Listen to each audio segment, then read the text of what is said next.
Me, Miss Maryberry and Millie Monster, and we're here together to read you a story and have some fun again.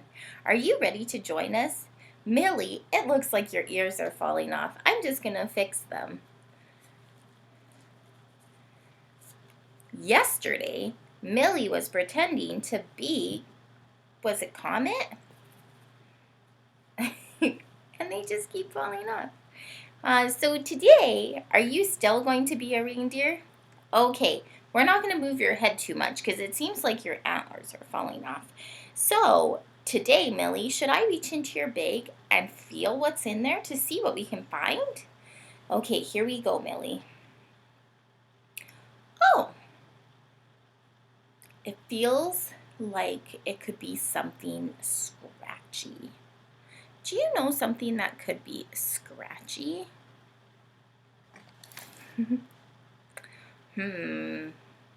Okay. But a part of it could feel soft. This one's a really hard one. Millie, I don't know if they're going to get it. You think they can? Oh, Millie, your ears fell off. Maybe I'll put them behind. See if that'll work. I'll just take them off, Millie. Okay. Oh, that's a really good clue. Okay, so a baby sleeps in this.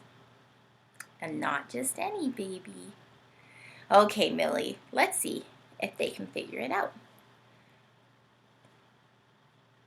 In our bag is a baby Jesus. At Christmas, do you celebrate about baby Jesus' birth? Do you see? He's laying in a manger with hay, which is scratchy.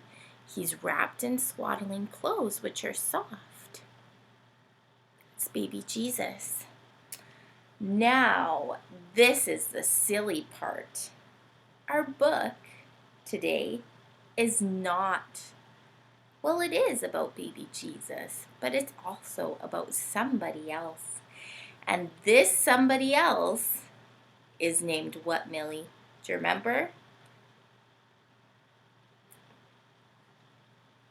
Yeah, we're going to learn about a little mouse. In sign language, if you take your pointer finger and rub it along your nose like this, it means mouse. And we're going to learn about a little mouse named Mortimer. So I'm going to put Millie beside you guys so she can see the pictures while I'm reading to you.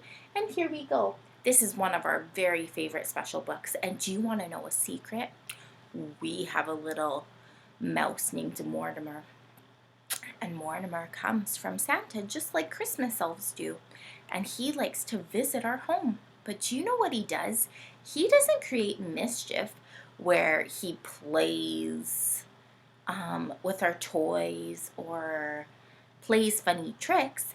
Mortimer Mouse likes to live in the nativities. So listen to the story with your nice big pointy elf ears to see if you can figure out why Mortimer knocks over our nativities all the time. So let's go.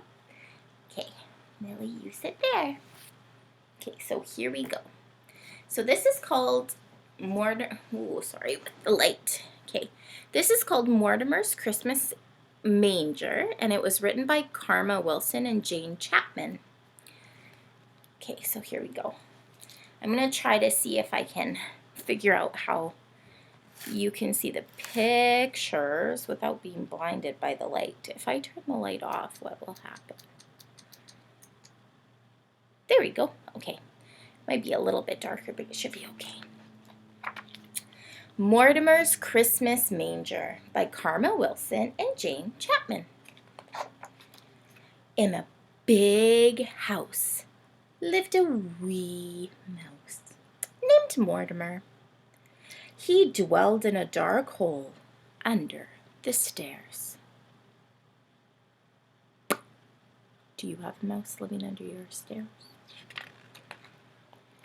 Nobody ever noticed little Mortimer, and Mortimer liked it that way, but he didn't like his hole. Too cold, too cramped, too creepy. Each day, Mortimer snuck out and crept about looking for crumbs and tidbits. And one day, Mortimer spied something new. What he spied was wonderful. Sorry. Oh, there we go. He saw a huge tree covered in twinkling lights. Nestled on top was a bright, shining star, but something even better than the tree itself sat next to it on a table. Mortimer sighed with delight. A house just my size. But the house was so high and Mortimer was so low. I'll climb up the tree, said Mortimer. It made for a perfect ladder for a mouse. Do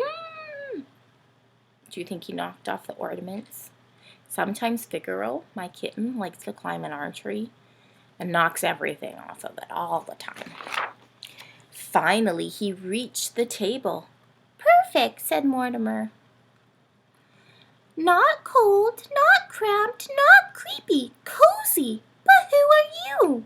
Mortimer had never seen people so small, almost as small as himself. He had never seen such strange animals either. Mortimer knocked, but no one answered.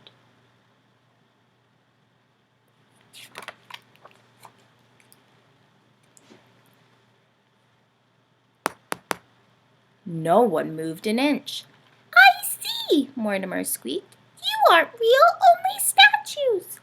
And so Mortimer lugged, and Mortimer tugged. One by one, he dragged the statues out. When he reached the smallest statue, he saw it was a baby. A baby in a wooden bed just Mortimer's size. There's no room for you here, Mortimer said. Out you go.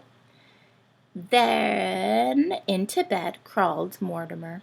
He fell fast asleep in the warm, soft hay. The next day, as Mortimer crept about, he found good things to eat. Cookie crumbs, fruitcake morsels, and spicy peppermint candy. But when Mortimer scampered back up to his new home, the statues were set up again. What? No, no, no, squeaked Mortimer. This won't do. There's no room for me. And so, what do you think Mortimer did? Do you think he moved away? I don't know. Mortimer lugged and Mortimer tugged until all the statues were out. And stay out, he said. Then into bed crawled Mortimer. He fell fast asleep in the soft, warm hay. But each day, while Mortimer scurried about, the statues were set up again. And Mortimer always lugged and tugged them back out. Then one day, Mortimer set out and saw the big people gathered around the Christmas tree. He couldn't go out there, so he hid among the statues.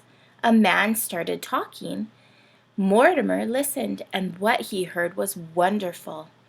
Since it is Christmas Eve, I shall tell the Christmas story. Let's try to show you the pictures better. Said the man, a long time ago in a little town called Bethlehem, Mortimer heard about people named Joseph and Mary and a bright shining star. He heard about shepherds watching their flocks by night and traveling wise men. The man continued, and there was no room in the inn. Then Mortimer heard about a baby who was born in a stable and had no real bed but slept in a wooden manger, a baby born to save the world. And his name shall be called Jesus, said the man.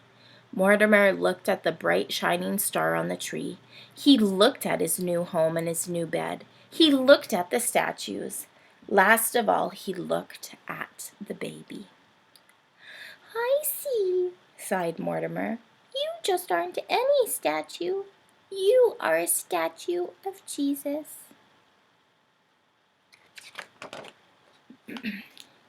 Mortimer sniffled.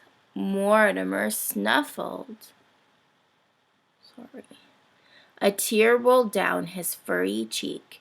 There was no room for you in the inn, but I know where there is room, he said. And so Mortimer lugged and Mortimer tugged. Soon he dragged all the statues back to where they belonged. Last of all, he laid the baby in the manger. This belongs to you, he said. Mortimer smiled. You look warm and cozy now.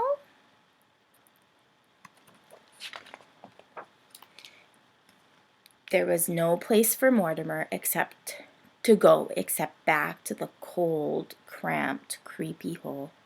As Mortimer scuttled down the tree, he said a prayer. Jesus, you were born to save the world. Perhaps you could bring me a new home. And then Mortimer spied something new. What he spied was wonderful. Mortimer sighed with delight. A house just my size. There were no statues in sight, and so Mortimer moved right in. Thank you, Jesus, said Mortimer. You've made room for me too. And do you see where he moved into? Yeah, there he is right there. He's living in the gingerbread house. And that's the end of that story. We hope you have a Merry Christmas. Bye, guys.